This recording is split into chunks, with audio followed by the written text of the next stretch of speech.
we almost reached?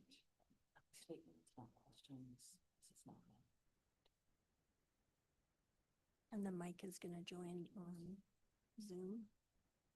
Yeah, because otherwise we don't have a quorum.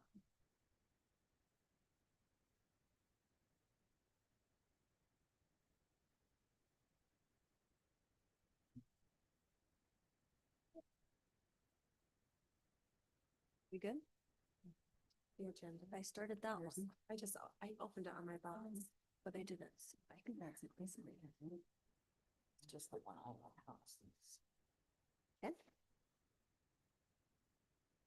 You waiting on me? We're ready when you are, I think. Recording.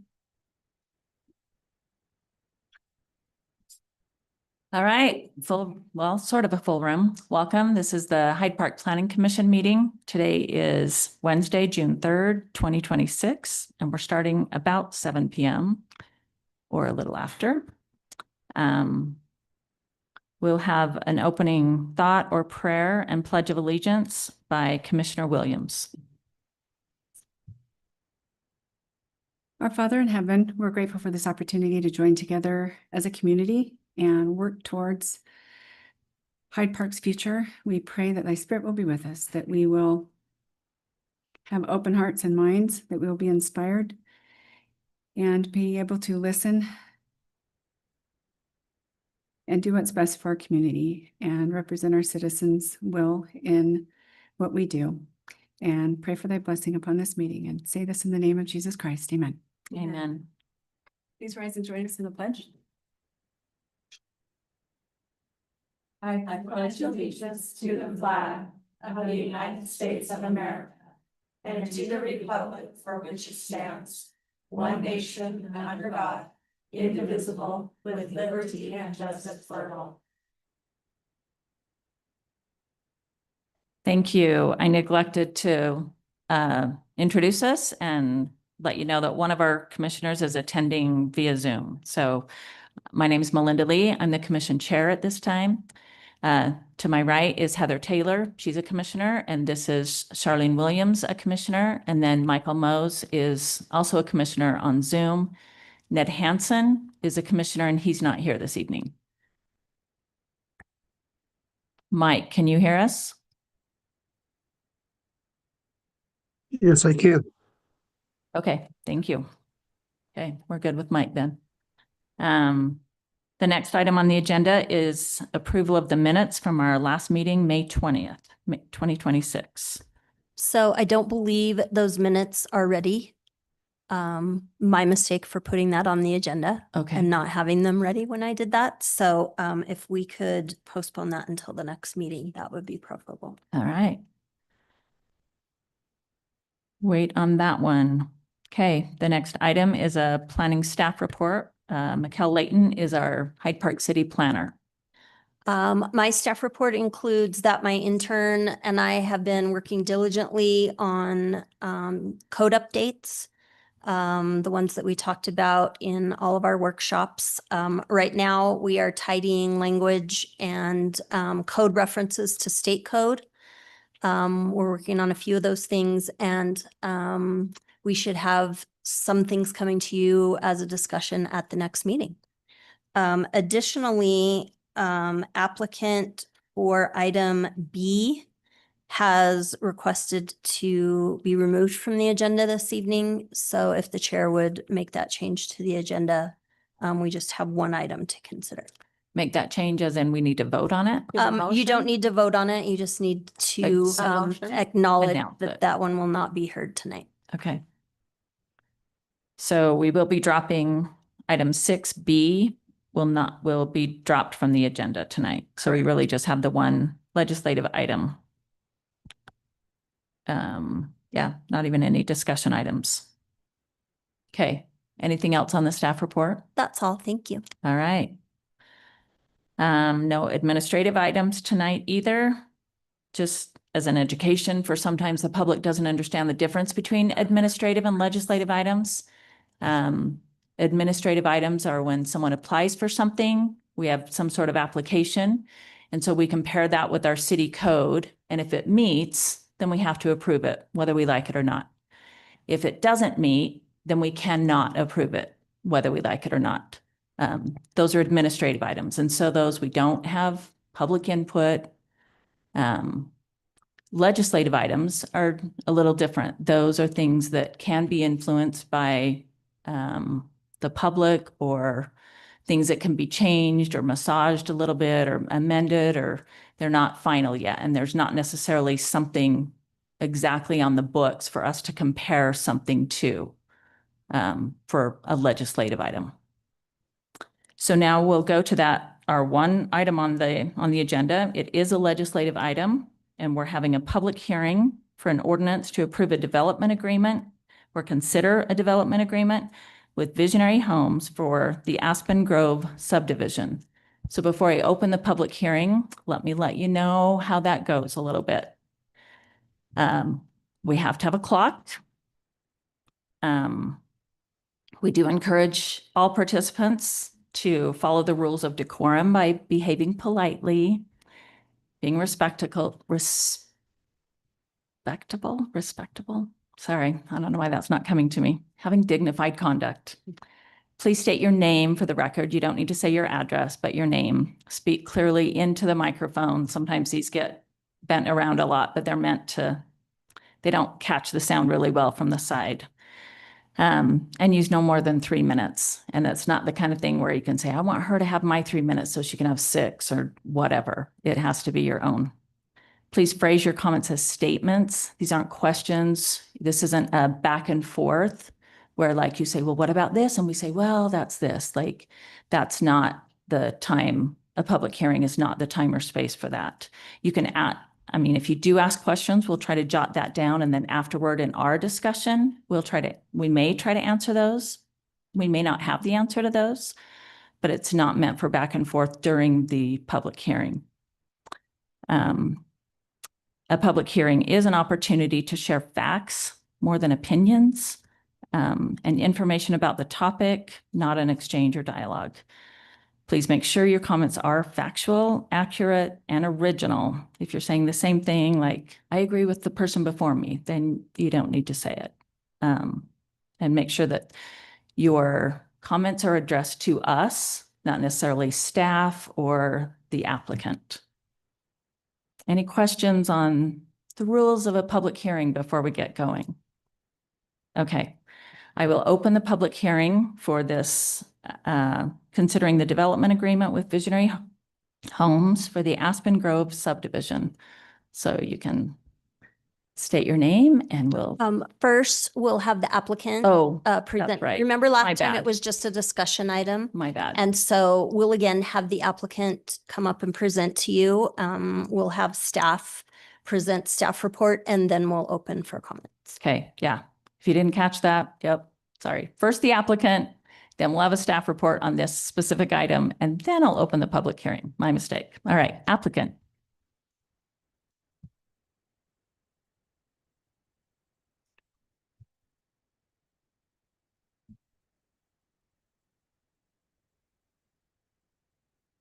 Probably, I assume the discussion will be about it.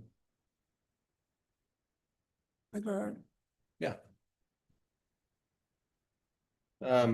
Yeah, so my name is Bryce Gooden with Visionary Homes, the applicant on this project. And also, I don't know with the staff report, if there's anything in there that is worth having discussion on with me up here, or? No, it's just staff comments to commissioners. Okay, heard. So I don't know if there's a specific way you want to go through this, but we did meet a few weeks ago on this project to go through some ideas of the project as a whole. And I'll just give an overview and we can get into whatever specifics of discussion we want. Currently, there's 4 parcels or so that we've assembled here, and it spans 2 different zones within the city. There's the residential transition on the north part, and there's the mixed zone is on the south. And so we recognize that assembling as many parcels here in this area together for one project is going to give us the most cohesive design and the most efficient. There's within that residential transition, there's a few parcels that if one person came along and did one project on that 3 acres or whatever it is, and then someone else came along on the 1.5 acres to the north, try to do another project, it's going to clash. It's not going to feel like one design that flows with each other. And so we tried to assemble as many parcels as we could. And the city also has a couple parcels on the north.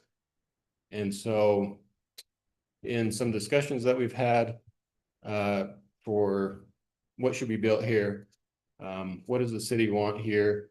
One idea for the city parcels, well, 2 ideas, I guess, for the city parcels was potentially a future park and potentially a fire substation where Smithfield handles Hyde Park. And the way that Hyde Park's growing, you may need a service station somewhere within the city. So what we've done to address that with the city is essentially a land trade. And you can see on the bottom right side across the street there, that is included in the property that we own. We're discussing or inside of this development agreement proposing a trade for the land that the city currently owns on the north. We trade that for that property there. So the city still has flexibility to bring something. If that's a service station, then that site could facilitate that. And then also utilizing the other city property would bring that down into the middle part of the project here. And as part of the project, we would build out some sort of a park and then dedicate that to the city as a public park. So anyone can use it, not just the residents here. And then on the bottom left, that red shaded area, that's proposed to be a commercial corner. We wanted to make sure that inside of that mixed zone, which is all of the parcel on the south. So currently there's a commercial component there, and the city felt strongly throughout our discussions that there should remain a commercial component to this property. So we're proposing that stays for the commercial, and maybe eventually we'll get to it. I sent some renderings so that you guys could see like what could fit there and get some context for different uses on that. And then on the north part, where that's in the residential transition today, that's a mix of single family and townhomes. And you can see how long and skinny that is. It doesn't lend itself to a very good design with single families on that piece of property. You end up with double fronted lots on both sides, and integrating that with townhomes there just didn't make a well-designed project or an efficient use of the property here. So we've assembled all of these. We've provided architectural renderings for all of the units, what they would look like. We can get into that now. If you have any questions up to this point, feel free to ask. I don't know how you want to. We'll do questions at the end after all. Yeah. So do we want to go through like the development agreement itself? Do you want to go through all the exhibits? Want to hit the highlights of the exhibit? Okay. I don't know how you're. I can just scroll through. Okay, so this shows street cross sections, basically. The orange one, that's the only city public road that we would build through here. The others are private roads within the project. And so you can see the widths of those. We made sure to meet fire code on radius of turns, on the width of the roads themselves. And then it shows the alleyways that some of these units would be loaded on. Scroll down here, let's see what you got. And then, so this is pretty hard to interpret, but it's kind of a bubble diagram of the park. So we worked with Utah State and their landscape students, and they came up with 6 different designs for a park. And we didn't want to do, and especially with the wetlands there in the middle, we didn't want to just do a typical, call it 3 acres or whatever, grassed park with a playground, it's pickleball courts. We wanted to see what other ideas were out there. So the students came up with 6 different designs, and they were more of like nature themed, I would say, which we've got some images that eventually we'll get to, so you can get a feel for what type of park was being proposed. So what we did is, when they were finished in their final presentation, we went through each of them and kind of highlighted a few good ideas that everyone liked. And then the ones that were voted on the most, I went ahead and implemented them here. So a few of those are, there's an amphitheater. It's in red there, kind of in the, yeah, right there. Some hills to help kind of break up the property, provide some sledding areas for kids in the winter, put some natural vegetation on them just to help with the feel through the project. And then there's some fire pit areas that are scattered through there. I think there's 3 or 4 of those. And there's some hammocking areas so that people can set up DIY hammock sort of a thing. We provide the posts and they bring the hammock. And then there's a little play area down there. And the idea is to provide different types of walking paths, connect from down where the school is. They can come up through the project that way. On the east side, there's a trail between our units and the active adult community that's right there. So there'd be a trail through there, and then they can wander up through the park and to the north up towards the new school that's being built. Yeah, yep. It's right through there. Got kind of a trail corridor all the way up through there.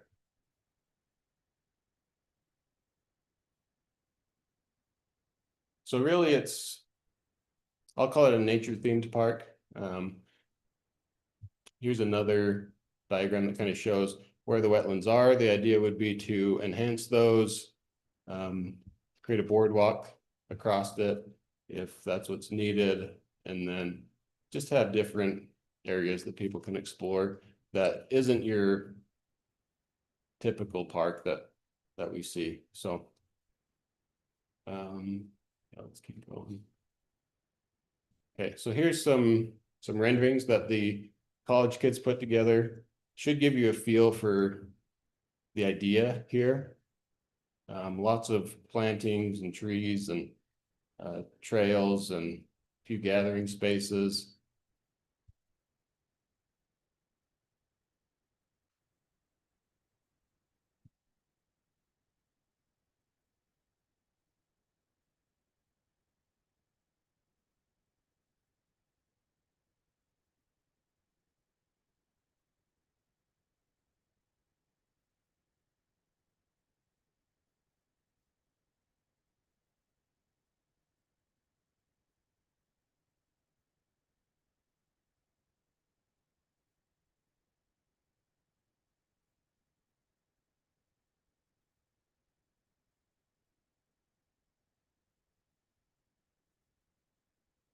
Okay, so that's the park. Now, this is where we get into the architectural side of things.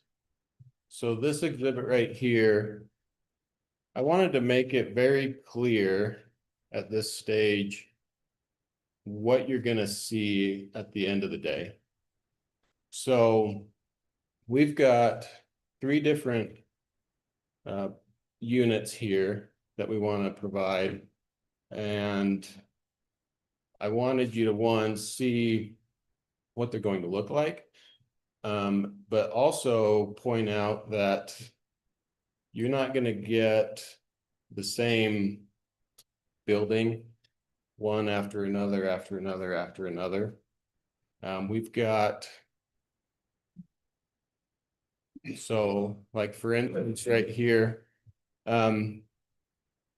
this is to give a different building feel, if you will, than a standard 2-story fourplex, where you've got 2 units on the end. They're single-story units and kind of break up that roof line. And then you got 2 units in the middle that are 2-story. So we're calling this a mansionette style. This will go, if you scroll back up real quick. So those units would go on the north side along Wolfpack Way. There's 5 of those buildings, and they all face Wolfpack Way. And with Wolfpack and 600 South, we intentionally put rear-loaded units there. So as you're driving down that road, you're getting the best looking side of the units themselves, as well as we've got a setback. I believe it's about 21 feet with some landscaping, some trees, things like that, just to try to dress up Wolfpack Way and 600 South, where they're 2 main roads through the city. So let's go. Yeah, so here, so this is an alley loaded unit. These are the units that you'll see along 600 South. So as you're driving, that left picture there is to depict what you would see essentially from the street, rather than, you know, we can't load units onto that road. But, you know, you're not seeing garage door after garage door after garage door. So we've got 2 different styles. So the top is a Craftsman and the bottom, what do they call that? Contemporary. So what we would do, and you can see it on the left, is stagger the styles. So you're not getting the same elevation over and over. You're not getting the same colors over and over. They have their independent style. And that's what we were showing on the very first slide. I don't know if you want to go back to it, but you can see. Like all over there. Don't, down. Right there. So we're highlighting which building type and which elevation that's going to be. And then as we get further down, then you'll see the colors of the units themselves. So we can keep scrolling down. And then, okay, so here is front loaded units. So these are going to provide rear yards where they're front loaded. Then the homeowners have a backyard and a patio. All of these units have driveways. So we wanted to make sure that there's plenty of parking space. You get 2 cars in the garage, 2 guest stalls, if you want to call them, in the driveway. So we're not just loading garages right onto the alley and there's nowhere to park. So now this will show you every building we put together. It's got a key for all the materials, the stone and its color, stucco and its color, the soffit and fascia, its color, the posts, paint colors, everything.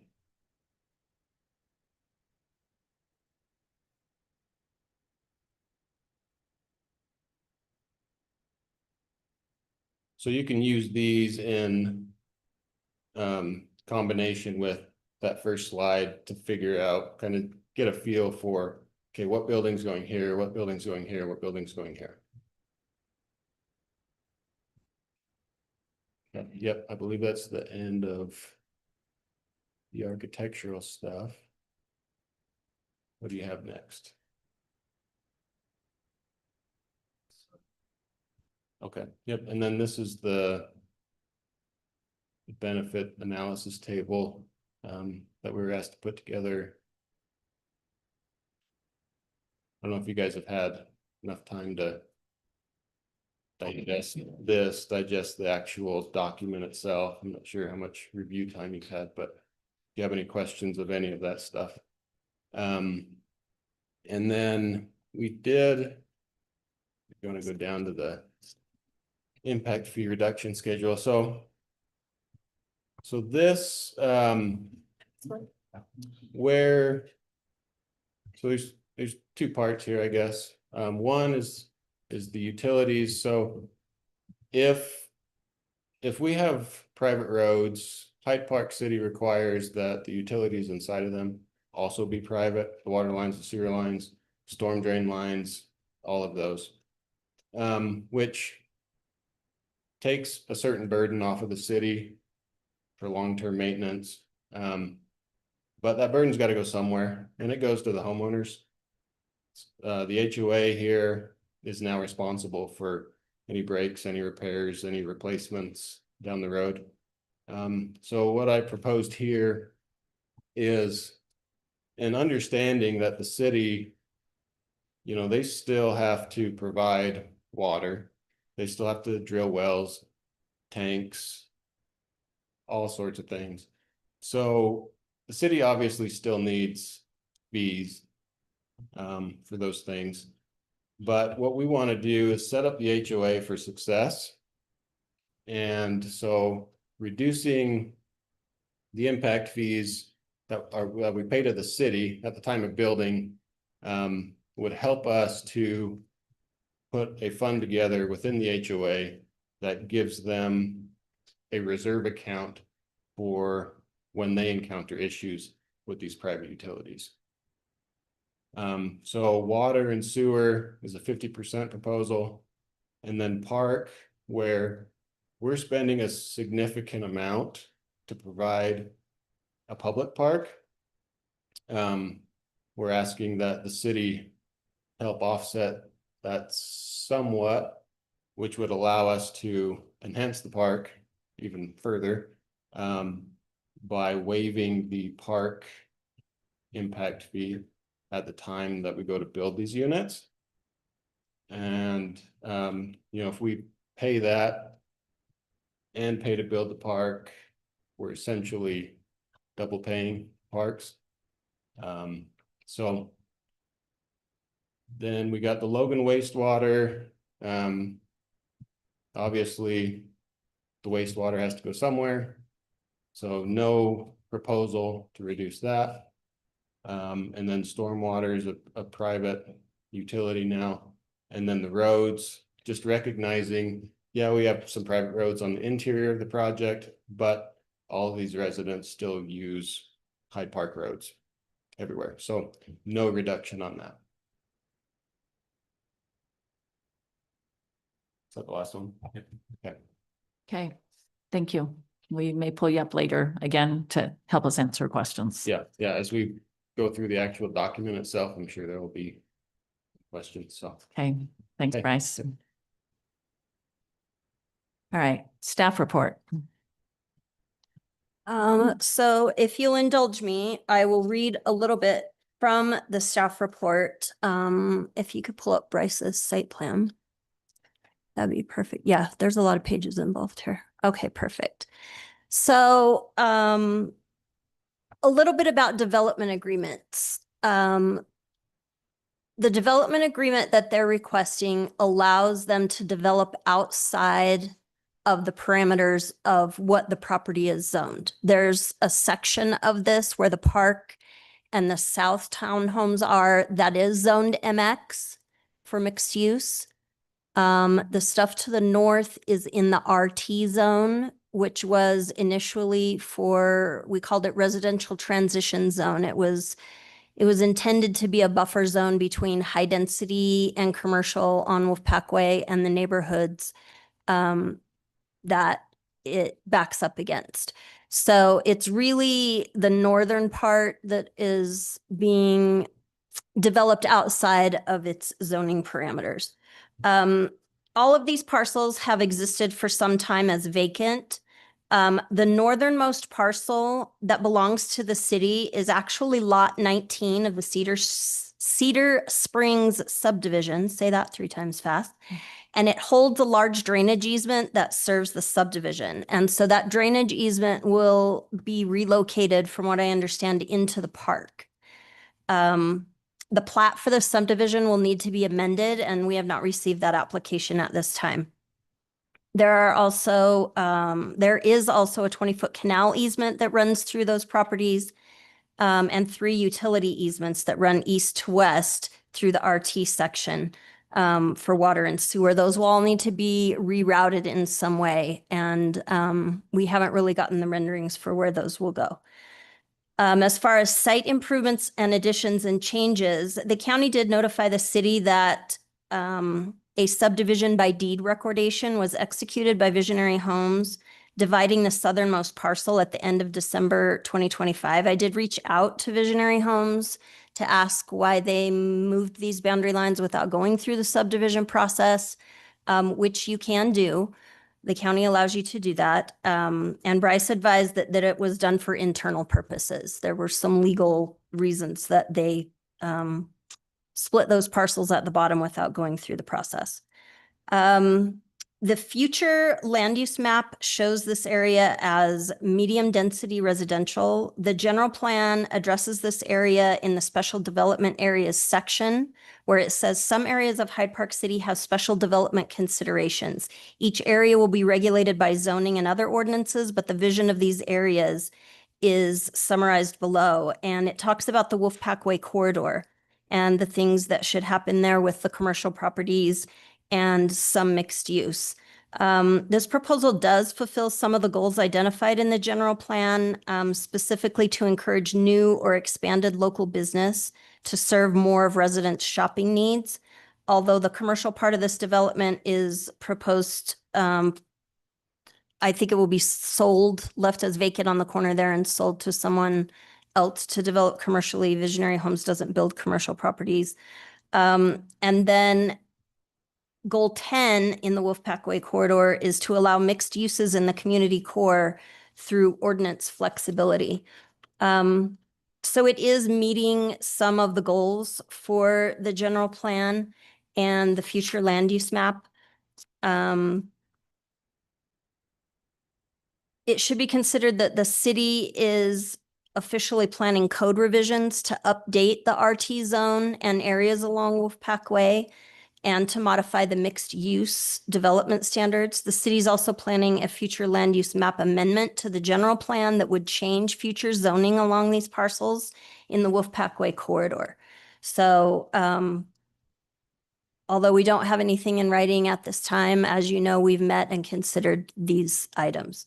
As far as conformance with the Hyde Park City Land Use Code, an application was received and processed in accordance with Title 13 of the Land Use Code, and it does follow the development agreement standards by incorporating that list of benefits to the city and benefits to the developer. Can you scroll way down to that and so that's the heart of a development agreement. The reason to deviate.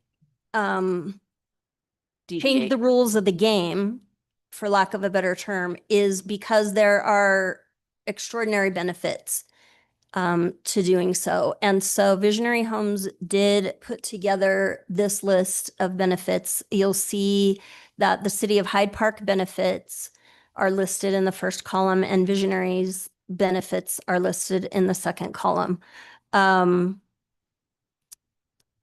They call out a cohesive master planned community versus disjointed residential transition and MXD sections.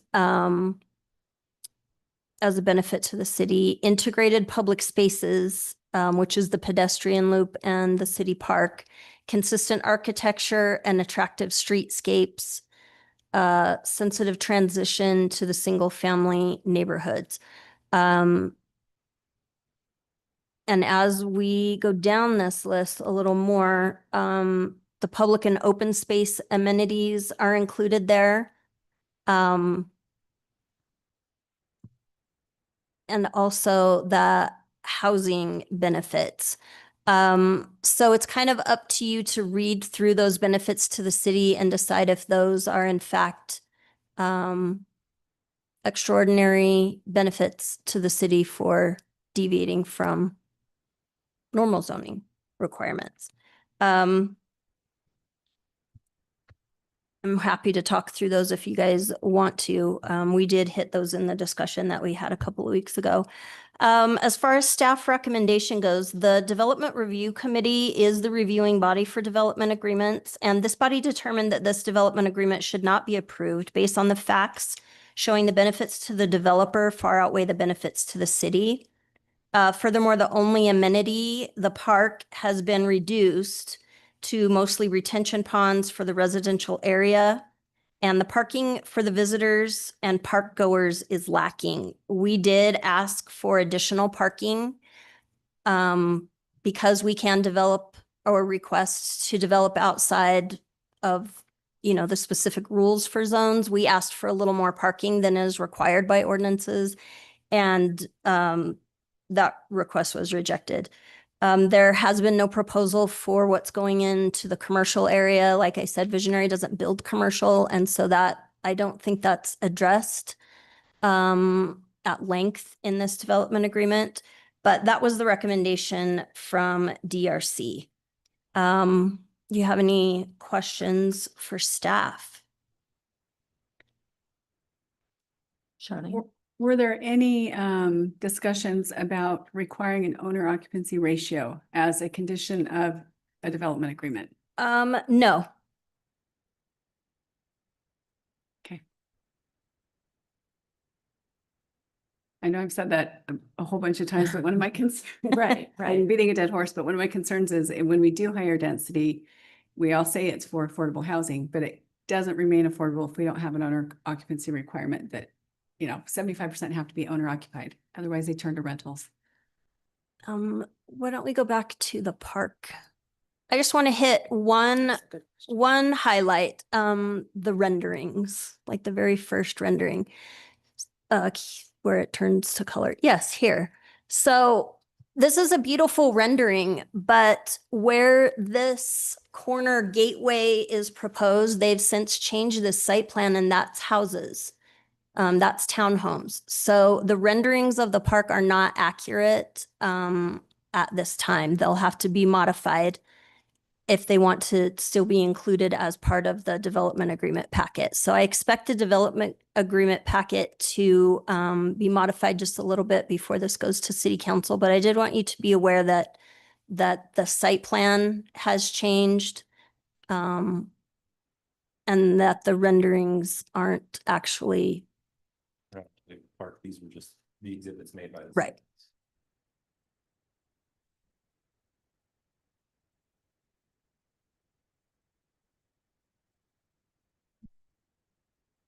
All right. Not it for staff? Okay. All right, we're ready to open the public hearing. Again, we ask you to state your name, be polite. We want a good decorum here, and we ask you to speak facts. And then it won't be a dialogue back and forth with us. We'll after the public hearing, we'll close the public hearing and then we'll discuss it among ourselves before we take a vote. So I now open the public hearing again, officially this time, for considering the development agreement with Visionary Homes for the Aspen Grove subdivision. You're welcome to come forth.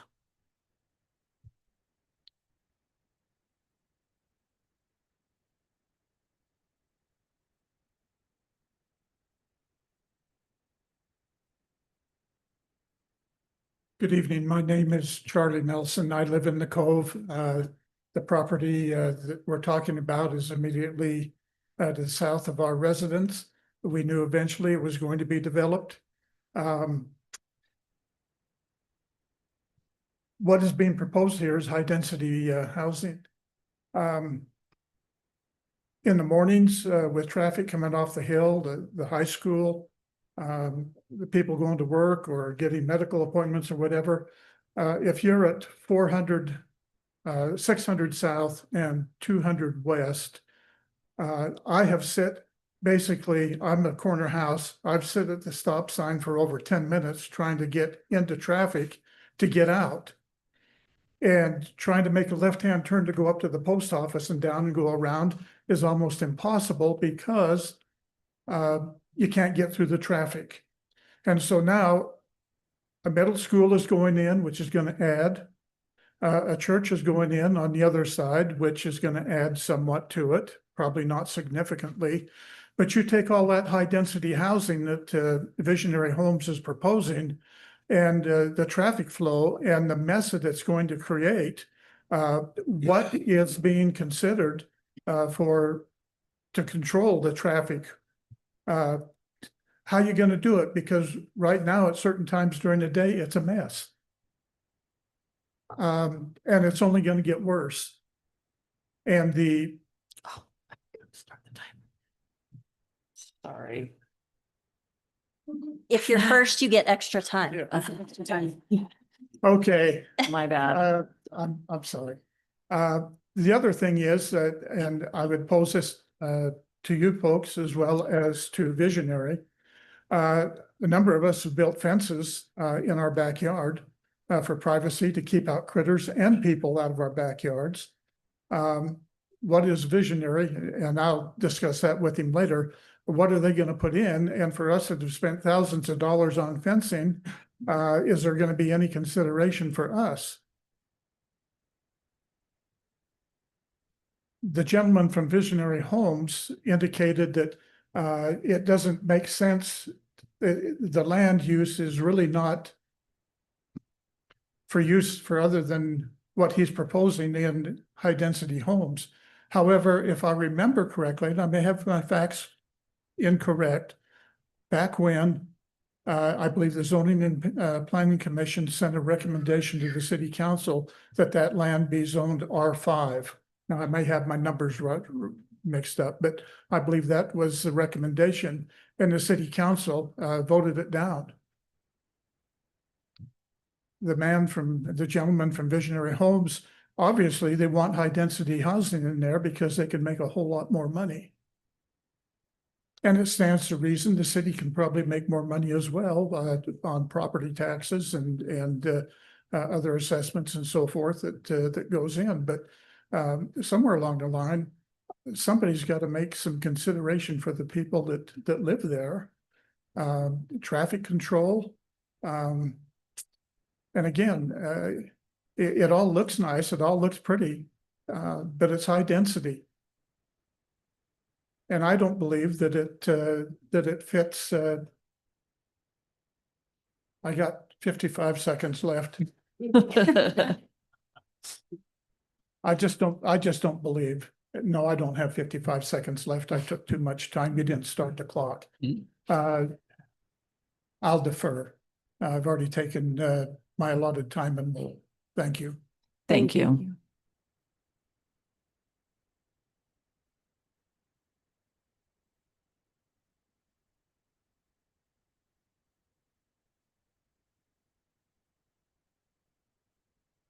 You actually only get 3 minutes. My name is Emily Delisle. I sent an email, but it said it didn't go through, so I have printed it out for you. My home is at 336 West, 400 South, which is part of the north section. Between my home and Wolfpack Way, currently there are 2 retention ponds. Since the construction of Wolfpack Way, the road floods at 350 West. I contacted the city in January about this, and North Park Police Department code enforcement officer came to talk to me about it. Since then, nothing has happened and the road continues to flood. I have 7 pictures from 7 different days showing the road at 350 West flooding. My pictures do not cover all the days the road is flooded, nor does it cover the extent of the flooding because it's hard to get the pictures during the night or when it's raining. So obviously I have concerns that this is high density housing. I have concerns that it doesn't mesh with what we already have in the neighborhood. But my significant concern is currently the water management from the storm drains is not adequate for the neighborhoods that we have. And the destruction of these 2 retention ponds is going to make this problem even worse. Can I approach you to give you copies of the pictures? Sure. They're welcome. Thanks. If you email them. Thank you. Would you like them? Yes. Thank you.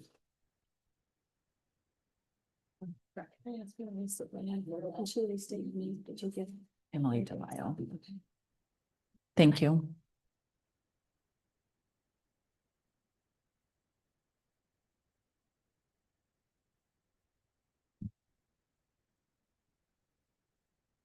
You also just get 3 minutes.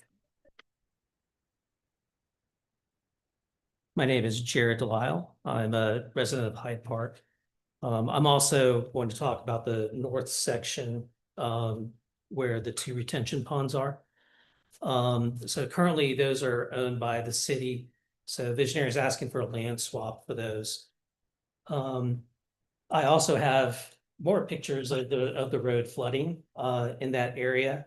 And I also have that same concern that Emily just brought up. Another concern of mine brought up by the first gentleman is traffic flow. He was talking about traffic flow more on the south. On the north part, they're proposing the road come in from the neighborhood to the east. I don't feel like the roads in that neighborhood are meant to handle the traffic that's going to come into the new subdivision from that side.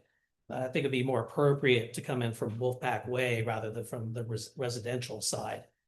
And so those are my 2 concerns, and I only have 1 copy. So would you like? We can put it in the record. Yep, Thank you. thanks.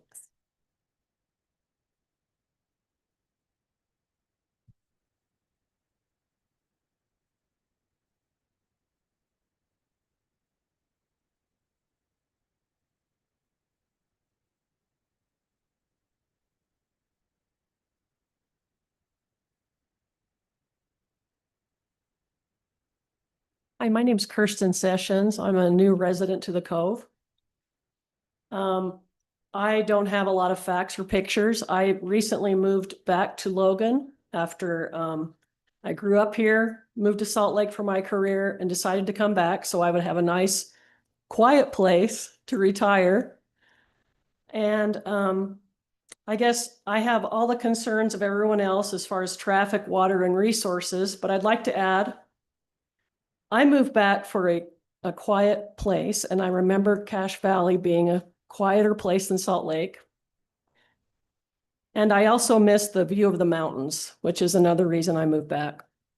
And it seems to me that since I purchased my small home in the retirement community, that when I look at the diagrams, it seems like it's going to ruin my view of the mountains, which I came back for.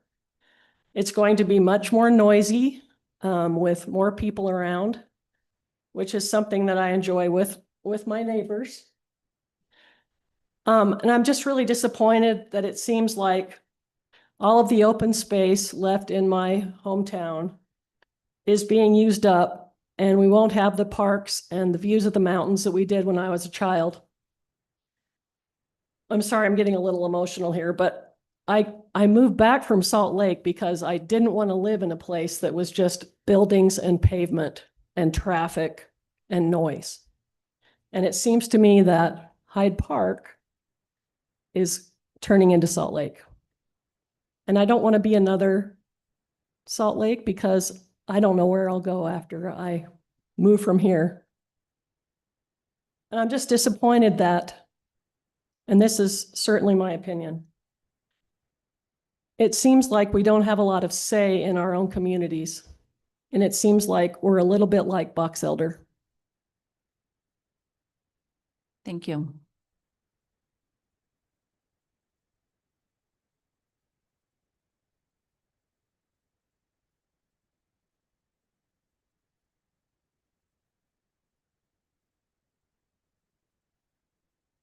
Okay, last call. Oh, we had it. We have another resident that wants, you wanna? If I should speak for my 3 minutes. Not during- during the. No, we'll call you up afterward. Yeah. Thanks. Yeah, we'll give you more time. Hi, everyone. Craig White. I'm going to speak quickly because I wrote down a lot of notes. This is the first that I've seen this. So, and in no logical order are my comments. First, I know this is a public forum. I've sat in those seats, particularly when the Farley zoned, when it was rezoned, the commitments made by the city council. So I feel like I have some historical understanding related to this, and I can echo some of the concerns. I also know that there's really not a lot of opportunity for public comment at the city council meeting if this were to move forward. And so I do know there's city council members here, so I want to make sure that they heard my comments here publicly as well. Here we go. The park designed by USU students. I work at Utah State University. I love the students and I work with them. However, having USU students design a park, when these students don't live here, they don't use it, and they're doing it for credit for a grade or an internship, doesn't resonate well as a citizen of Hyde Park. Traffic flow within this existing area, the current existing development cannot handle this type of traffic flow. I see bottleneck after bottleneck after bottleneck, and that's something that definitely needs to be reviewed by this group in the city. Park, let's develop something that'll actually be used by kids, but that will also be respectful of the cove. I question the legitimacy of sledding hills to bring joy to families. Those are not sledding hills, my friends. Who monitors and maintains the space within the park, particularly in between middle school and high school? What about sound and evening usage? Who is responsible for managing that space? What advantage to the city and to citizens with the proposed land swap? What is the benefit to the citizens of Hyde Park in this development agreement? Not to mention the impact fee reductions from the city to accommodate the development. I feel like Visionary is getting the win and the city is not. I would ask what the average cost will be for each of these townhomes on average. Is this really affordable? Or are we building them? The density is concerning. Oh, but it's 45 seconds. The residential transition zone, which is currently in the code, where is the transition? There is no transition here. Next, the park appears to be a water drainage, moving it from different parcels to the north, not a fully functional community park. It's a drainage area for water, and there'll be tried to landscape to be usable space. Medium development fulfills some goals of the general plan, but what it does not meet with the city plan, only meeting some goals of a city plan and future use of land swap, I feel should not merit moving this forward. Finally, when the city was rezoned and the Farleys owned the city or owned the land, the city council was hyper-focused and committed to protecting the existing development of the cove and neighbors. If this development moves forward and is approved by the council, it 100% goes against the intent and the agreement from the city council several years ago. Thank Thanks. you.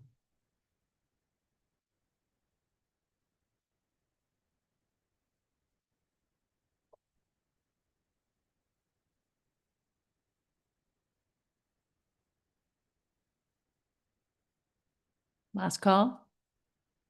Okay, I'm going to close the public hearing for the considering the Aspen Grove subdivision development agreement and turn it over to commissioners for your thoughts, unless staff wants to speak up. So the procedure would be that you call for a motion, you get a second, and then you discuss. I know, you think. The discussion You should think be you should focused on discuss the first, motion. but you So- kind of need to say like, what are we discussing Yeah. about? And so I know it feels Last different. time we met was random discussion, right? And at a public hearing, you want to make sure that your discussion is focused on a specific topic. We call it a discussion, but if you dig into the law of Robert's Rules of Order, it's more like an argument, right? You make your motion, you get a second, and then you get to argue about why your motion is right. And so that's kind of the spirit with which we direct the discussion. We ask for a motion and a second. If you get the second, then there's time to defend or for someone else to defend against that motion. And then if it doesn't pass, you make a different motion. Right. And so there's no harm in making a motion, having it not go anywhere. If no one seconds it, then that takes a lot off the table. If someone does second it, then then we open it up for further discussion. And sometimes motions don't go anywhere and a new motion is made. So yeah, I would look for a motion on this item. I make a motion to deny, To recommend. to recommend to deny the visionary. I need to pull that up. So I say. So there is a possible motion in the staff report if you wanted to pull it up. I did see that. Thank you. You don't have to use it. It's there for. Well, I will. I move to send an unfavorable recommendation for the approval to the city council for the development agreement for Aspen Grove based on the findings of fact in the staff report, non-conformance with Hyde City land code use and upcoming changes to the future land use. I would also add the owner occupancy is a big concern of mine. I'll second that motion. Okay, we have a motion by Commissioner Taylor. We have a second by Commissioner Williams. Is there further discussion you want to make? I imagine so. Okay, guess I'm not sure how this works. Do we give reasons? Oh, yeah. Reasons And we Mike, can talk about it? If anybody or only if we has disagree. opposition to Commissioner Taylor's motion, this would be the time where they say, I disagree with this motion because. Or can we support it? But if you, You can defend it if you choose to, and you can also, the chair could also recognize the applicant or request specific information from staff. The chair can recognize anyone in the room to add to the discussion if they wish. okay, Mike, let's go to you first. Mike Mose is our commissioner that's on Zoom. Thank you. I do have a couple questions for the staff. I wasn't sure about the timeline. Not that it changes my thoughts, but was there, before you received a copy or the initial version of the development agreement from Visionary Homes, was there any discussion with them to negotiate this, or was this just given to you as, hey, we got this great idea, here you go? I'm going to let Marcus speak to that because there was a significant amount of discussion. Thank you. So Visionary Homes met with myself and Mikkel a number of times for the past, year? And even before that, they had presented a couple of concepts at a work session with the Planning Commission and the City Council. And kind of talked through what would be acceptable as a starting place. And it was presented that, yeah, doing townhomes throughout this area would be an acceptable starting place. As the negotiations continued, I guess I would say the layout never really changed. The city proposed a couple changes here and there. There was a different person who we worked with for a while. That person was not super understanding of the city's concerns. But it progressed. We started meeting with the USU kids, and the city was invited to those meetings. We participated in looking at features of the park and helping with selection for what we thought would be good to happen there. And yes, there was a lot of discussion that led up to this. And then the development agreement was submitted as an application after that. How does the proposed development now compare with the current code for townhomes? Do we Like have an, if they just did it by code instead of using a development agreement?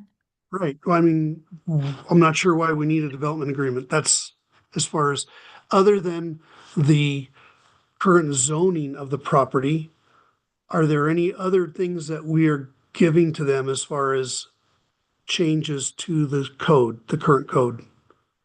So a couple of big concessions we're looking at here. Number one is the zoning. So the residential transition zone allows 4 townhomes, but it's a limited number of townhomes. There's supposed to be a mix of townhomes and single family to kind of create a variety of housing types. The mixed use zone is where there's a lot more flexibility. You could go as high as a 5-story multiplex apartment building, or you could do a single story townhome or something in that zone. There's a lot of flexibility in the mixed use zone. And so Visionary proposed kind of a more uniform look throughout to maybe not go as dense as they could in the mixed use zone, but increase the density on the residential transition side and just try to make a uniform look throughout. The other big code concession happening here is the open space. Typically, we require open space be spread out throughout the project and be accessible and really close to all the units. But we said, hey, let's condense it all into one spot in a park, a public park area. And that way maybe we can do more with it than just having little tiny lawns or something in front of every unit. And so that's, I don't know, I guess we didn't do a full calculation of how much open space would be required if we weren't condensing it all. But that is another concession specifically for the land use that's being looked at here. And then there's also Um, the land swap, Mike, that wouldn't happen, I think, with I mean, maybe that would be separate from them developing. Maybe we would do a land swap and then they could present a development. But right now, that's part of the development. That is a reason for a development agreement as well.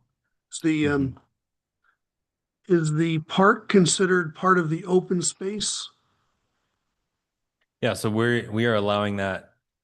The part of the discussions was that we would allow that to count towards the total open space for the development.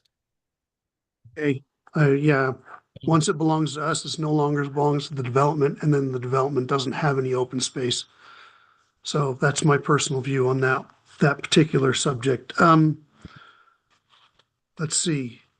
Oh, the inside the agreement itself, there are several references to Utah code. They are outdated and incorrect, just so you know. Are those the 10 Those codes don't exist references? anymore. They've been changed and renumbered.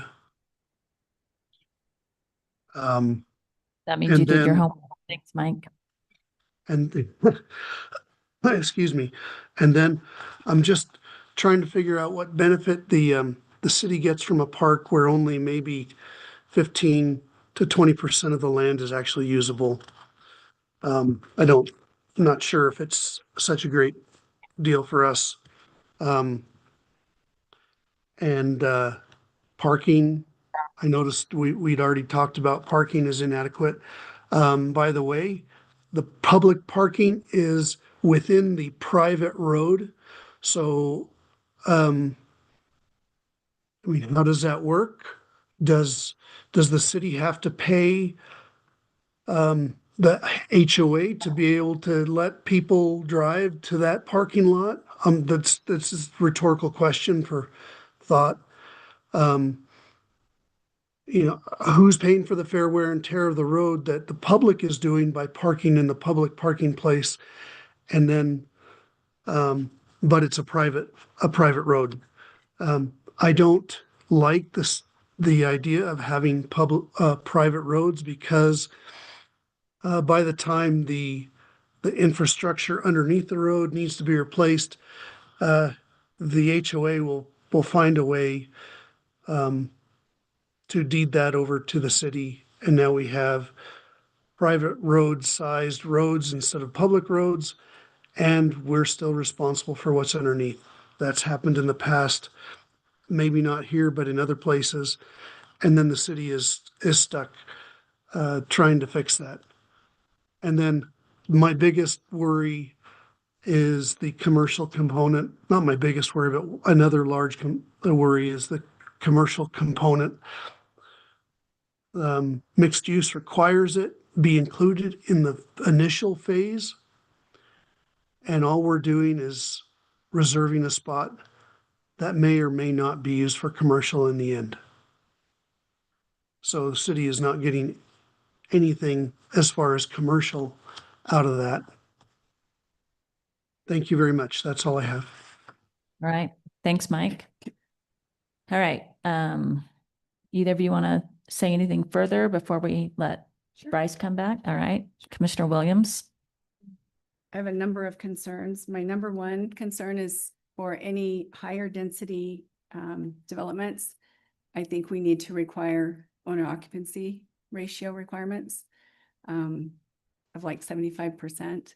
And the reason behind that, for anyone who hasn't heard me go on ad nauseum about it, is because when we call it affordable housing, it's supposed to be affordable for people. It's a starter home. It's supposed to be their first purchase. But if there's not an owner occupancy ratio requirement, meaning certain percentage have to be owned by the people who actually live there, those are your ideal investment properties for investors. And so they purchase them with the purpose of renting them. That changes the demographics of Hyde Park significantly when you have a large number of residences with people renting. Nothing wrong with renters except that they don't have a stake in the community. And then it defeats the affordability factor because you have people with cash coming in and outbidding people that are having to get a loan. First-time homeowners aren't coming in with cash. Investors come in with cash. So they win over the everyday average homeowner that's trying to buy their first property. They also will outbid. We may not have experienced that yet in Hyde Park, but could anyone have foreseen this level of growth 10 years ago?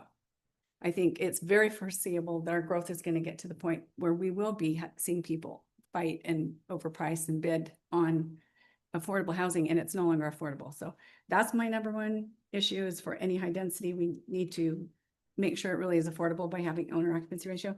I'm concerned that we've eliminated the transition zone that was mentioned by citizens. I know people purchase properties relying on the zoning. I know that's what I look at when I purchase. I go, who owns this land? What's the potential uses of these things? That's not to say that the codes, the zoning doesn't change in the future, but we have to really respect residents, the extent to which residents, especially in the Cove, relied on that when they purchased their properties, because it's going to affect traffic, it's going to affect their home values. So no transition zone puts that right up against single family.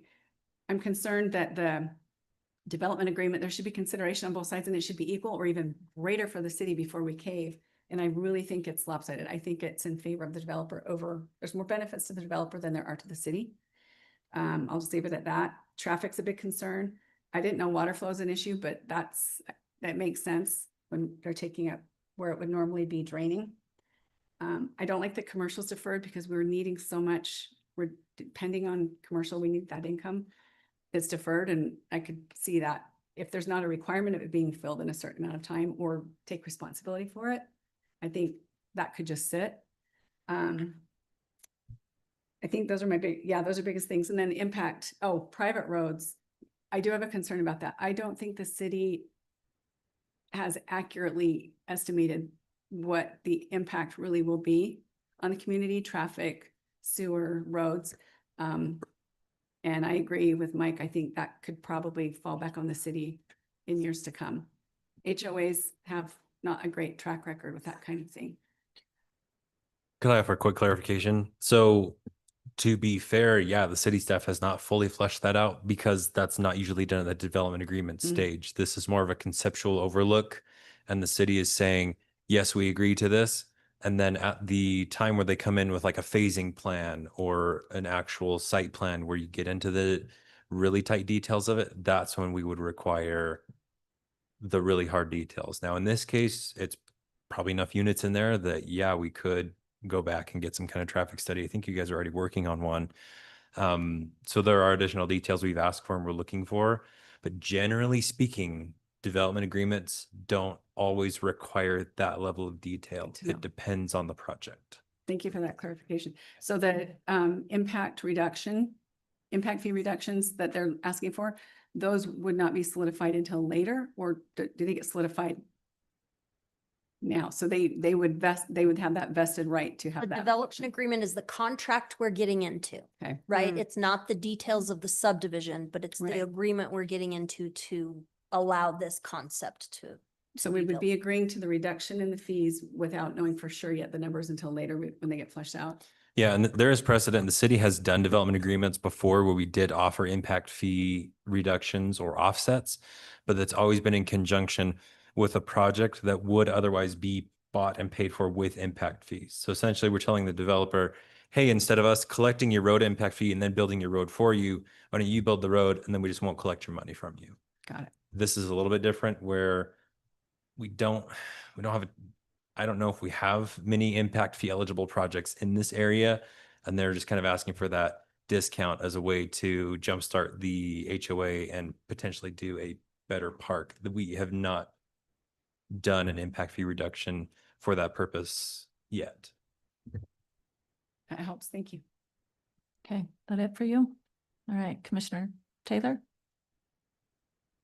I don't need to repeat everything that's been said. I just agree with what Commissioner Williams and Commissioner Moe stated.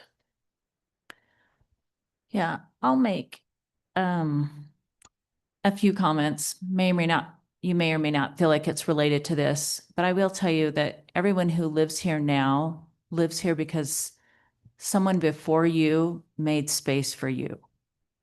I imagine when they came here, you look at some of those original grids and they were 10-acre lots. And when they were divided into 5-acre lots, I'm sure they were aghast that what could you even do on 5 acres? That's not enough land to grow anything. And then to be reduced to 1 acre and half-acre. So things have changed over time. We've moved from being county to being city. And what that means is we provide more services. County, you've been in the county. Sometimes those are gravel roads. You may or may not have a shoulder. You're not getting parks in the county. You have a well. You have your own septic tank. There are benefits to being in a city, and it comes at a cost. Roads cost a lot of money. Curb, gutter, sidewalk, parks. All of these things come at a cost. A water system, and then building new tanks every so often, and a sewer system. They cost us a lot of money as a city. And so you're right, there are more perks, you might say, to living in the county where you might get more of a view and it might be quieter. But that comes as a cost. When you choose to live in a city, you choose to accept, you're probably choosing a city because you want those services. You like having sidewalks and pathways to walk on. You like having public parks to take your kids and grandkids to. So you can't have it both ways. You can't say, I want to live like they do in the country, in the county, and not pay something but expect all the services of a city and not expect to pay for that. So yeah, I think if we all had our druthers, we would say, we like this big open space. There's a cost to it. What you don't see when you drive around, you see the road and you probably only see the potholes because when it's smooth, you don't notice. What you don't see under the roads and the sidewalks are a lot of pipes for water and sewer, and they cost a lot of money and they age. It's really great when we get a brand new subdivision, everything's brand new, yay. And then 25, 35 years later, there's a lot of complaints and some breaks and things go wrong. So the city has to budget for all of those things. And to have your house, there's a difference between your house having 20 feet of pipe in front of it for water and sewer, 20 feet of road versus 100 feet of road. So you're right, it works out, it pencils out better in the city's budget to have smaller lots. From my personal opinion, I like having a mix. I like having a blend. I like that you could live in Hyde Park when you're first married and you're renting. And then you get a bigger space when you have the kids and they want a bigger yard. And then maybe you you become empty nesters, you don't need as much space. I like the fact that you could stay in your same city for all of that. So I promote having all kinds of housing in Hyde Park, and I know lots of people don't. But it works better for a city budget, and it works better, I think, for neighbors and getting to know each other. I hate the thought of meeting someone at the park, let's say, and, oh, well, where do you live? I live over here. And you tell them, oh, you live over there. And you're like, oh, I know where that is. You live over there. Like, I hate that sentiment. I hate the thought that we look down on where someone lives because it's over there. I am not against townhomes, and not even next to a single family home. And I'm sure you disagree, and that's fine. Believe it or not, some of you are in that 55 and older PUD. And before we got our first one, I wasn't here, but my understanding is that the room was full, more than this, of people opposing these 55 and older PUDs. Like, no, that's a terrible idea. It's way too small. There's going to be way too much traffic. There's terrible idea, terrible. With similar complaints to what you have now for this. And then the PUD goes in, and wonderful people like you move in, and you go to church together, and you see each other at the park, and you find wonderful neighbors. And even though there's 10 of them where there used to be 2 or 3 houses, you love them all, right? Except for that one neighbor that we all have.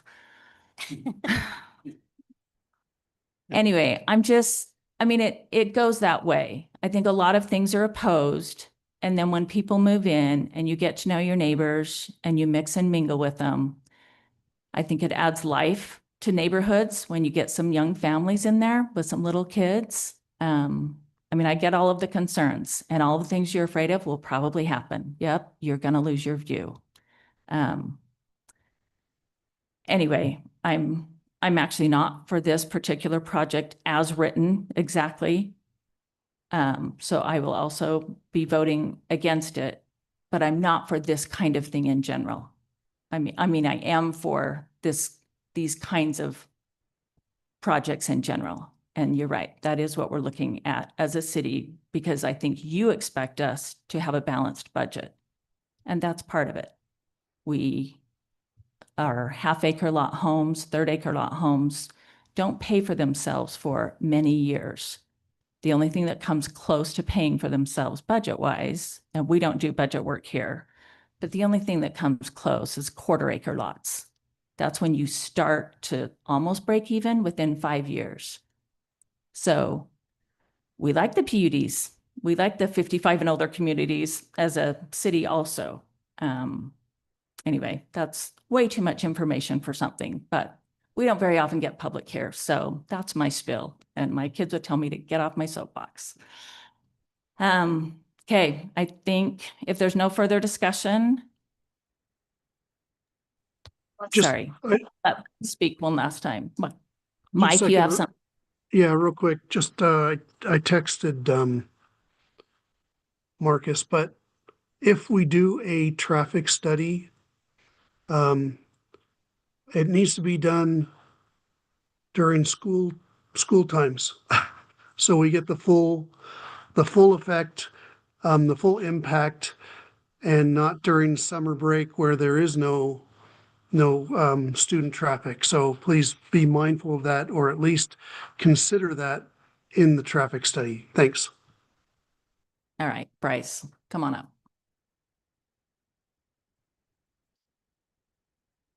Thank you for that.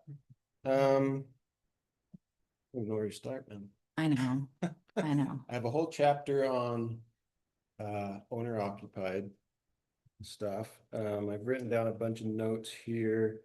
I will say, just in general, maybe kind of side note for city approval process, quick opinion. Going through this process, so the city's been great to have discussions with, bounce ideas off of, talk through things. To create this, And then once the application happens, it's very rigid. There's like no discussion with applicant.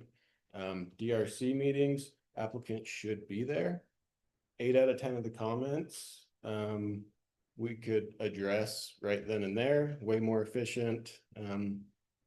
So that has been sort of frustrating. And then to paint the full context of the project, it seems preliminary plat should be intertwined with a development agreement, because what you see here is very close to site plan. I sent Mikkel an updated site plan after we addressed some parking concerns. But she responded that we're not addressing the site plan, we're only addressing the development agreement. Well, you've got to see the site plan to see what the development agreement is going to provide. And there's a disconnect here that is really hard to overcome. So there's a little side note on Yeah, good the whole feedback. process. Good feedback. So I'll go through a few things. Heard from the city. Parking was one of them. So we added some guest stalls throughout. That's not on this plan. We added driveways to each unit. So really you could park 4 cars at each unit, 196 times 4, whatever that is.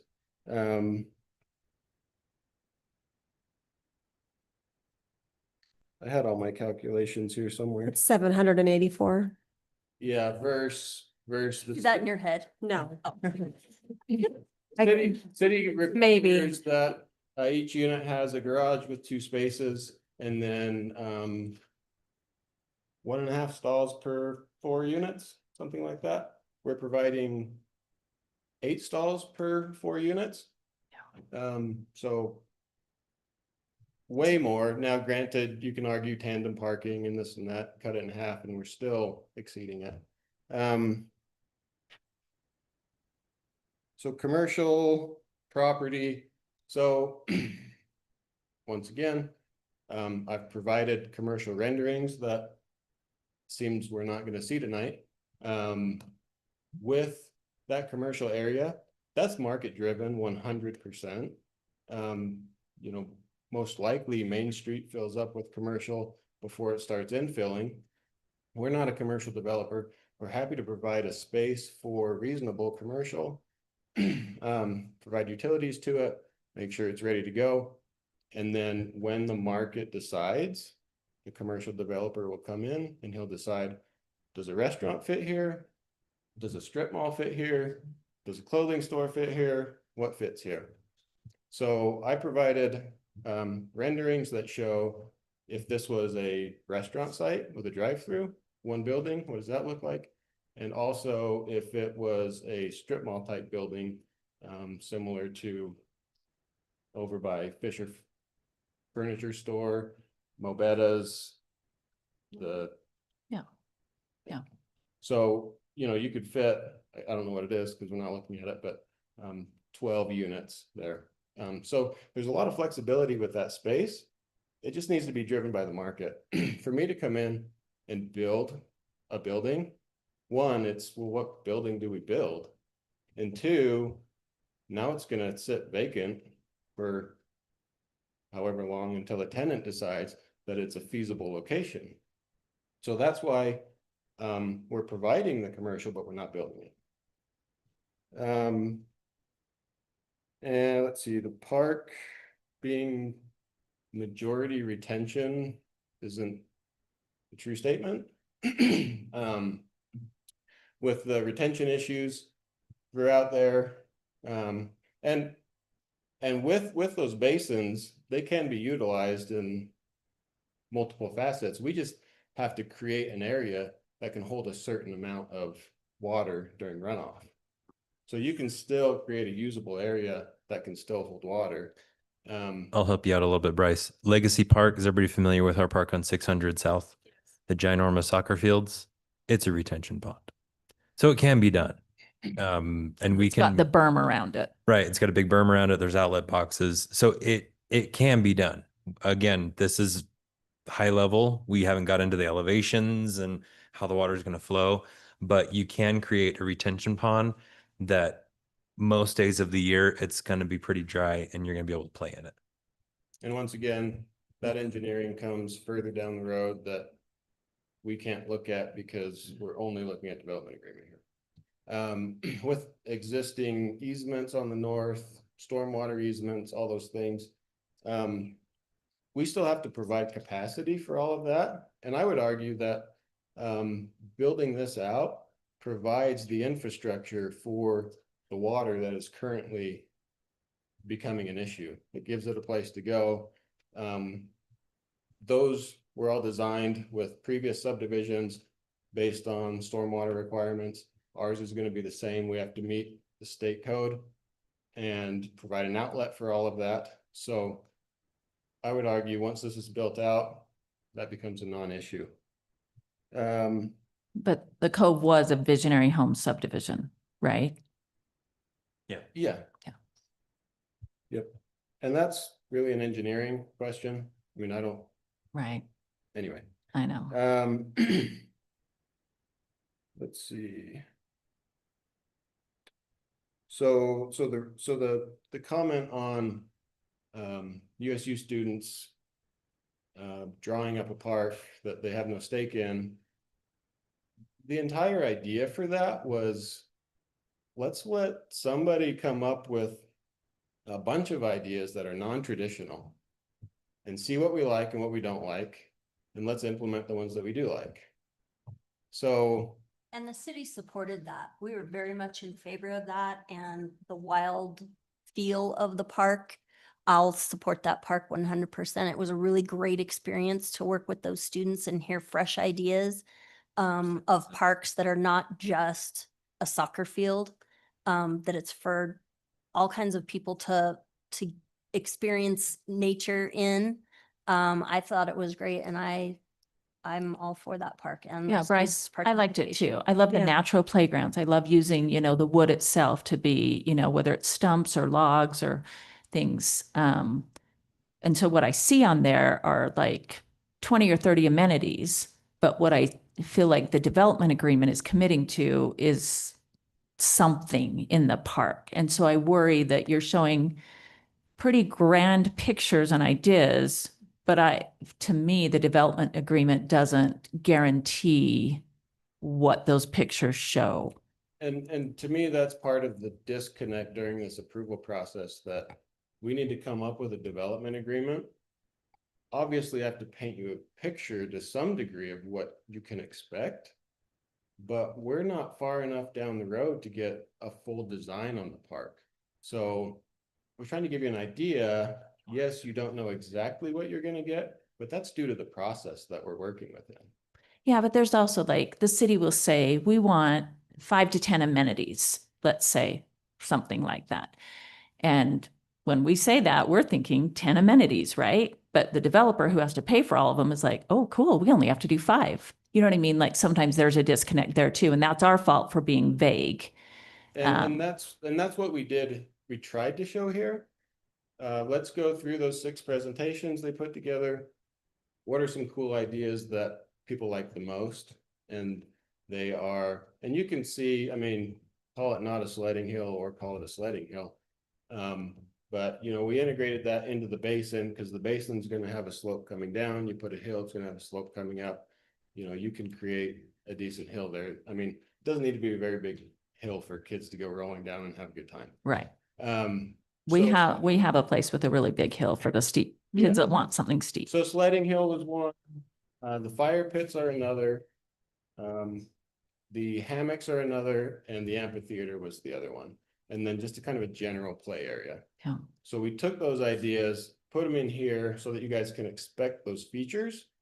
Exactly what it's going to look like, we're not there yet.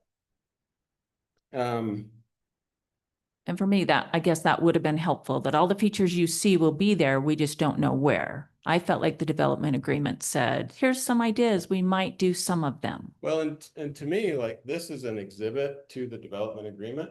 with the development agreement being approved, I mean, we're being held to what we're showing. Yeah. So like that fire pit, and that might not end up right there. We may come up with a better design that we're gonna stagger fire pits in a certain area, but you're gonna get fire pits. So that's kind of where I'm headed with I that. appreciate the pictures. Yeah. They're very helpful. Let's see. I have a Okay. question. I have a question on the Yeah. commercial, but I don't know if you want me to wait till the very end. Because you addressed it and I understood it. Go ahead. Just a follow up on that. That totally makes sense why you would not be building it. That's not your wheelhouse. Because you're kicking that down the road for the next person and not building it, it would not make sense for you to build it because you don't know, is it going to be a drive-through? Is it going to be a shop? Is it going to be a clothing place, whatever? Because you're not having to do that expense now, would it be a possibility, would it be something to consider to put the money in escrow equivalent to potentially building that, put it in escrow so the city has access to that to incentivize a commercial business to come in, since you aren't having to build it, instead say, hey, it'd be approximately somewhere between here and here. Let's take the median price of putting a commercial building on that lot and put it into escrow. So we're a residential developer. We don't get funds from people to fund our endeavors. And so for me to fund a commercial developer's endeavor doesn't make sense. He'll come in, this pad will be ready. He'll run his pro forma, figure out what his land cost is, what his development costs are, what he wants to put there. He'll make it pencil, and conversations with the city staff is that at that point, that commercial developer would come back to the city and present their proposal. And that's when they have to figure out the use. That's when they have to figure out the parking. That's when they have to figure out retention for stormwater, all those things. So I would argue that that doesn't make sense to put money towards a future developer's project. Or any portion, just thinking for an incentive, because it's further away and it hasn't built in the other areas, it's gonna be harder to get somebody to come right there. On the owner occupied. So I had lots of conversations, but I was expecting to bring those here. So when you asked that earlier and it was stated that it hasn't been addressed one bit, I didn't feel like I needed to address that with staff. I wanted to address that here where it came up last time. So I met with our HOA attorney and our HOA management company just to pitch this idea, because Visionary's never implemented it, but it's out there. And so just a few points, and I don't know that we're going to solve it today, but some ideas. With your point of protecting first-time homebuyer values. So to me, that points to an issue, like an investor issue within where I've seen it, nightly rental communities in like Bear Lake, St. George, those areas that we've got some experience in. Yes, it's true. You build the same unit in a community that allows nightly rentals that investors purchase and rent out. That's a more expensive unit than in a community that doesn't allow nightly rentals. So if that's the main concern, the question that I had was, does it make more sense to restrict the nightly rental idea? It's not really an issue here in the Valley yet, could become one. But that's really where I see a discrepancy of investors versus owner occupied people. So that was my question, is do we look at restricting nightly rentals? In regards to a general subdivision, one interesting fact that the HOA company brought up was these investors that are buying our townhomes, because I wanted to figure out what's the ratio of our projects in this valley. And he said the investors that are buying them, they're your local residents for the most part. They're farmers who sold their land to get developed that needed a 1031 exchange. So then they went and bought these so that they could pass them on to their kids, so on and so forth. Their parents who buy a townhome for their kids to go to school. They're local real estate investors that are building their portfolio. It's not BlackRock is coming in here buying up 80% of our townhomes. You know, we have a group that we work with down south that does that. They come in, they're larger, they buy stuff for rentals, but haven't been interested in the Cache Valley market yet. Yet. Power of yet. Right. So I just wanted to point it out that, oh yeah, it really is our neighbors that are the investors. They're not these big, large offshore companies. So with that, like, we're open to the idea, you know, let's call it 75-25. That's what we've thrown out there. The question is enforcement. Is it through the HOA? Is it through the city code? I Is can it tell through- you from past experience, the reason I have that concern is from past experience, several decades out in Ventura County, California. So we watched them trying to, I call it LAing Ventura, we called it don't LA our Ventura. So we would probably say don't Salt Lake or Cache Valley or don't California, Utah. But from experience, the more desirable a community gets, and Hyde Park is getting more and more desirable, the more people want to invest because it's a good rental community. And if it's not a current issue for investors, then I don't see a harm in putting it in there. What I've seen is the enforcement comes on the title and escrow and lending and insurance side. Because if it's a deed restriction, that's caught at the title company level and escrow also when they're going through the papers. And they run the owner occupancy ratio and look at the loans, how many are non-owner occupied loans. It's fully self-enforced by the home sale process. HOA doesn't have to deal with it. It's not something you have to leave any money for. It is self-enforcing through purchase and resell in the future. So the initial people, yeah. So right now, the state of Utah has a program for first-time home buyers that they're doing. You're probably aware of this, Bryce, but it's kind of the same thing. You have to have a written agreement with the municipality that you're in, and you have to set a price point for your townhomes. It's something like less than $450,000. If you do that, then the state can get you more favorable terms on your lending, but there's a requirement that you have to set a minimum of 60%, or I can't remember what the percentage is of your units as a first-time home buyer in that affordable price range. And it is governed through a deed restriction, and it is completely self-governed through the real estate purchase process. So the city doesn't have to worry about it. The HOA doesn't have to worry about it. The developer doesn't have to worry about it. It just happens naturally as you do your title reports, and that comes up and, oh, we can't get this because we don't qualify for the program. Yeah, it really is self-regulating. And I don't know all the details of, you know, 30 years from now as people are selling and reselling, and not always the property address is the owner address. And sometimes these get put into family trusts. And so you can't just say, oh, it's not in someone's name, so it's a rental. Like, there's all those details.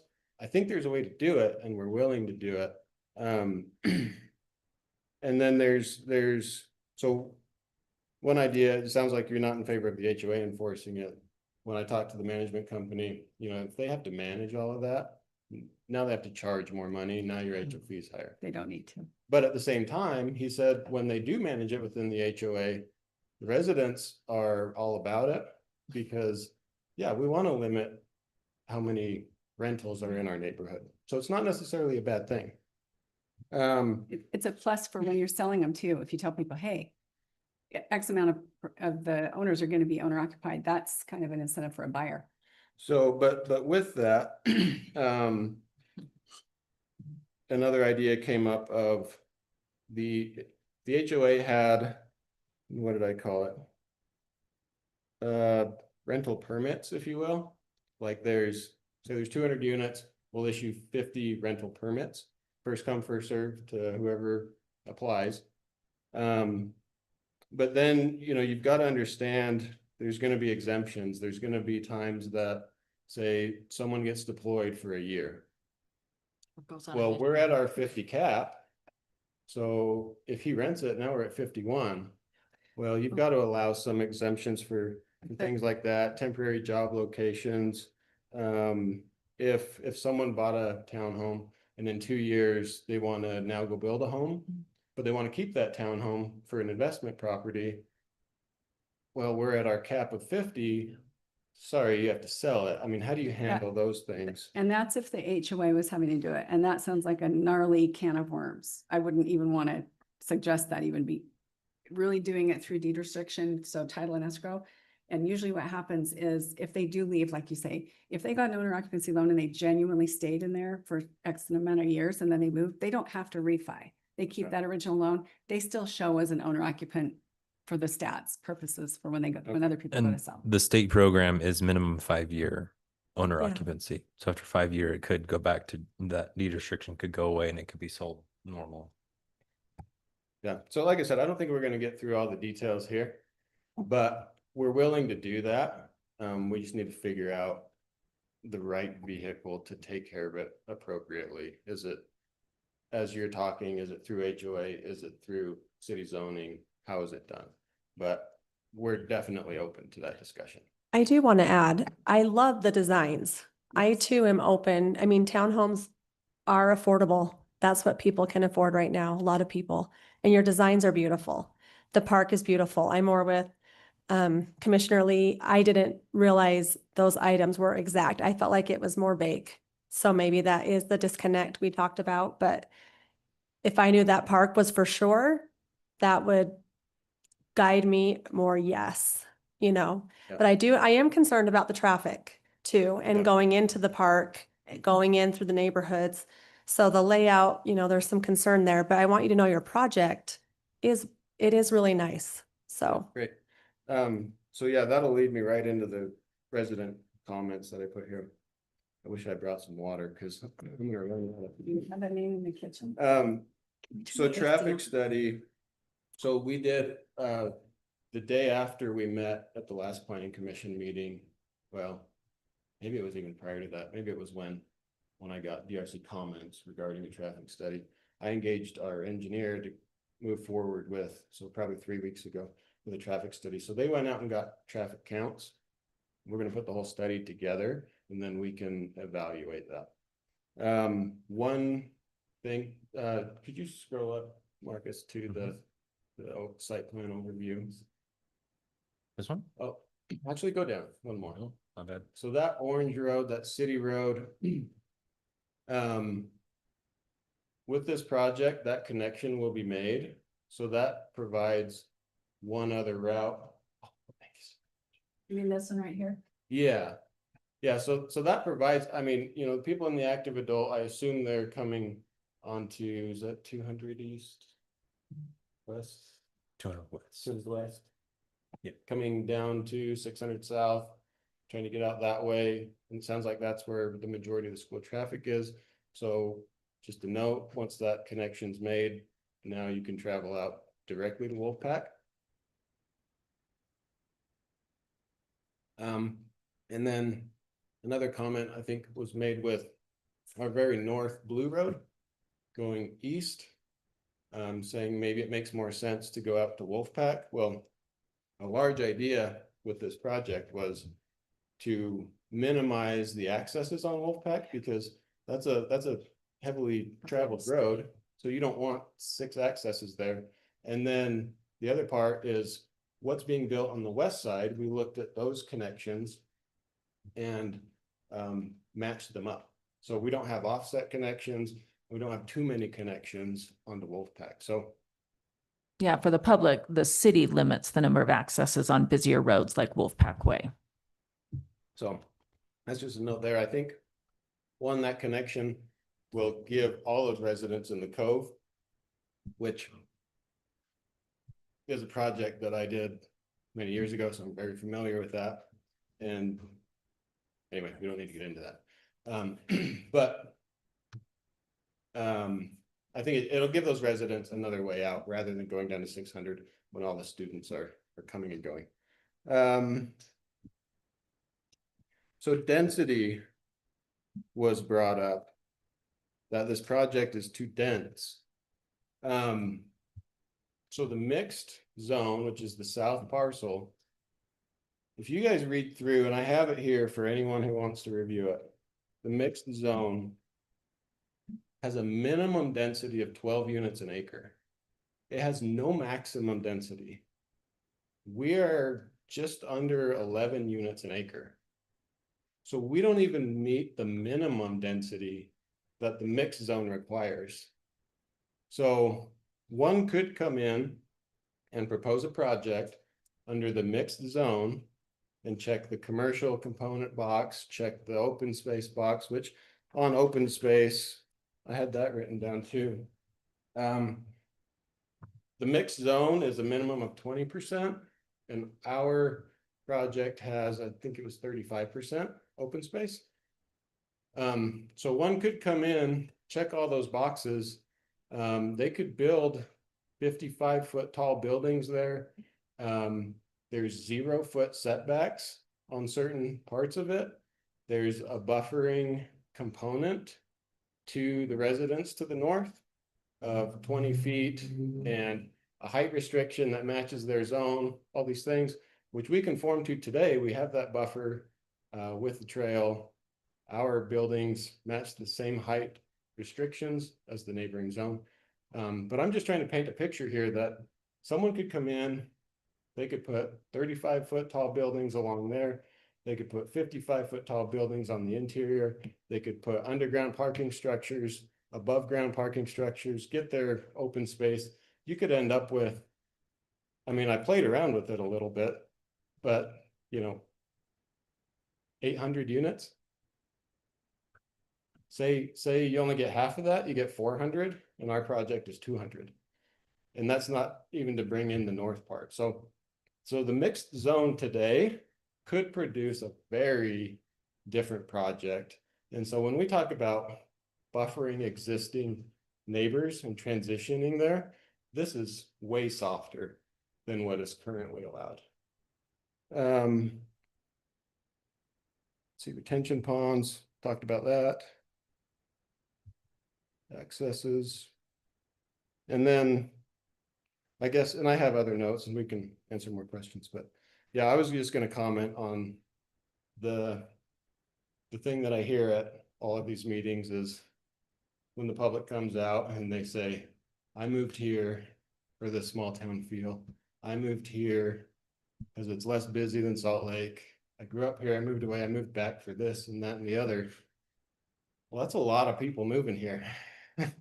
So it's not going to be what it was forever. So I don't really feel that comment should be taken into consideration here. But I just wanted to bring it up. Because I grew up here too, so I understand, what the valley used to be versus what it is now. And anyway, so those are just my comments to address what I've heard tonight. If you have anything specific or want to go through the actual agreement itself and discuss certain points, I'm happy to do that. Thanks, Bryce. We'll probably let you go. For the public, no matter how we vote tonight, this item still goes to city council. Is it next week? Is it on their agenda for next week? Potentially. I have a little side note I Okay. want to make. So there was frustration expressed at the process. I'll admit Hyde Park City is redoing a lot of our land use processes because they have not been great in the past. But I think what's happening here is probably appropriate for this type of agreement because it's a very heavily legislative agreement. We reached the point as city staff where we were starting to get into the realm of making promises that we can't keep. We were getting to the point where Visionary Homes was saying, yeah, we want these things and we need them to be agreed upon. And we were saying, okay, we can't give that to you. So it's time to take this agreement from workshopping with the mayor or with a couple of council members and put it in the public space where it could be debated upon. And so, yeah, if Visionary needs more time to work on this, the appropriate thing would be to schedule a work session where they can bring in their people. We can sit down with the city council, with the planning commission in a public forum where the public could come and listen and you hash this out with everybody. But we're past the point where the city staff can be like, yeah, you just move this around and change that. We're to the point where Visionary needs to start getting some assurances from the city that they're okay with things and how they're moving forward. And so I just put that for the planning commission to consider. If you feel like you want to give visionary more time, if the city council wants to give visionary more time before they vote on it, the next appropriate thing would probably be to schedule a work session with the commission, the council, and visionary's team to really dig into the details of this agreement. Thank you. I like that idea.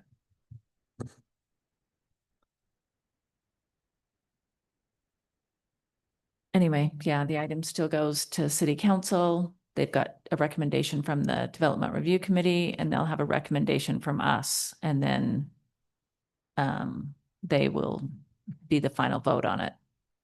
And sometimes changes are made between those things. So, you know, the planning commission may say we make a negative, we recommend not based on ABC.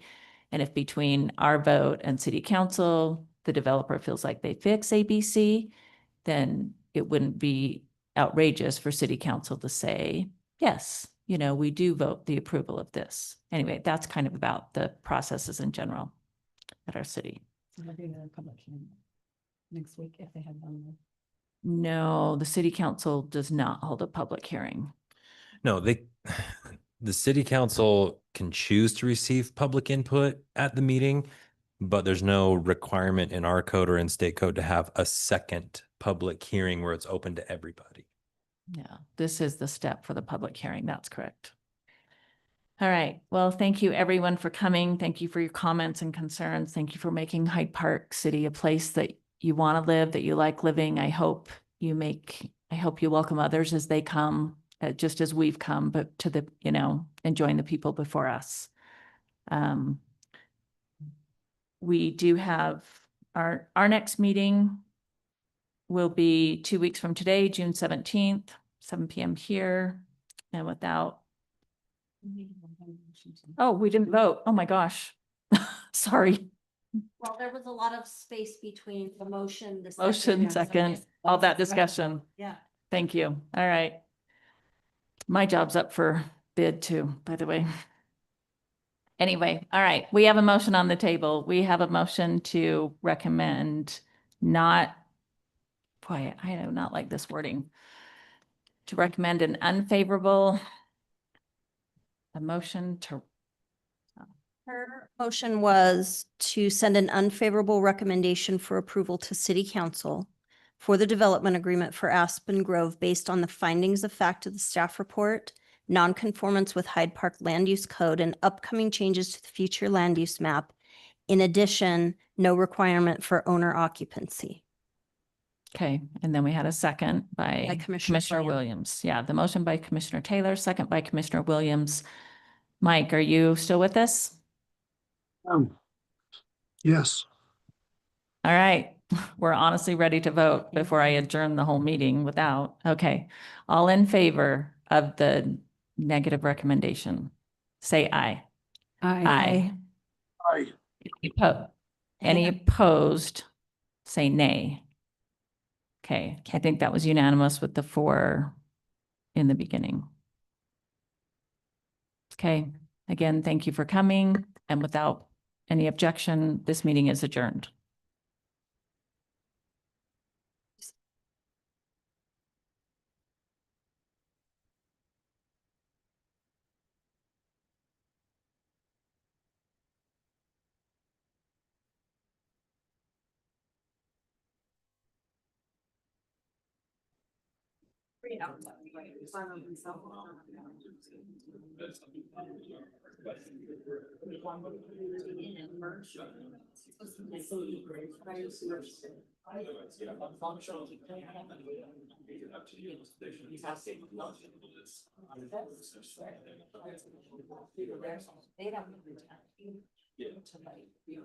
Well, the applicant can, I mean, you could request to, yeah.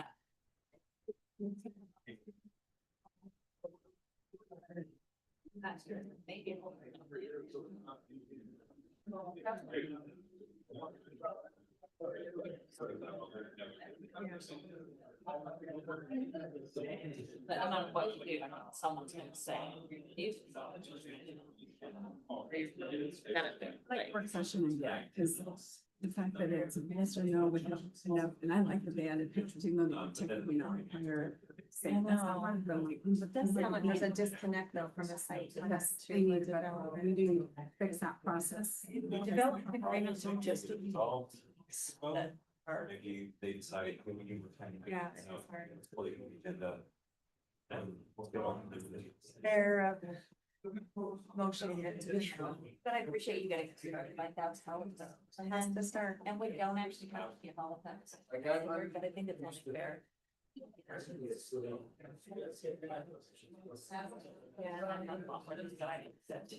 You know what?